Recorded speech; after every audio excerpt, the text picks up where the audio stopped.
السلام علیکم بچوں، کیسے ہیں آپ سب؟ امید کرتی ہوں خیریت سے ہوں گے۔ میں ہوں آپ کی اردو کی ٹیچر اور یہ ہے آپ کی اردو کی بک۔ آج ہم اپنی اردو کی کاپی کا کام کریں گے، تو اردو کی کاپیز نکالیے سب۔ یہ ہے ہمارے پاس نیو چیپٹر، جس کی ہم نے پہلے ریڈنگ کی تھی پہلی ویڈیو میں۔ اب ہم اس کے سوال جواب کریں گے۔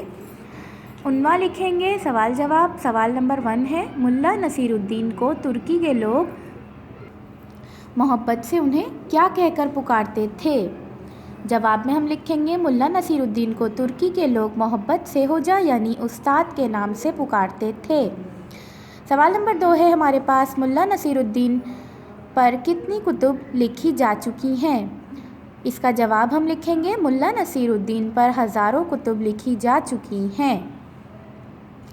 سوال نمبر 3 ہے ہمارے پاس، ملا نصیر الدین کی وفات کب ہوئی؟ جواب میں ہم لکھیں گے، ملا نصیر الدین کی وفات 1284 میں ہوئی۔ سوال نمبر 4 ہے ہمارے پاس، اس حکایت کا مرکزی خیال کیا ہے؟ جواب میں ہم لکھیں گے، اس حکایت کا مرکزی خیال ہے کہ انسان کسی بھی حال میں خوش نہیں ہو سکتا۔ سوال نمبر 5 ہے، آپ کے خیال میں اس حکایت کے آخری سوال کا جواب کیا ہے؟ جواب میں ہم لکھیں گے، ہمارے خیال میں اس حکایت کے آخری سوال کا جواب ہے کہ انسان کبھی بھی خوش نہیں ہوتا۔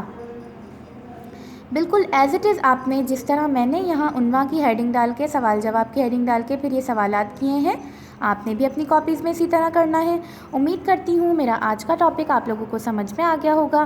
اگلی ویڈیو میں اگلے ٹاپک کے ساتھ حاضر ہوں گی، تب تک کے لیے اللہ حافظ۔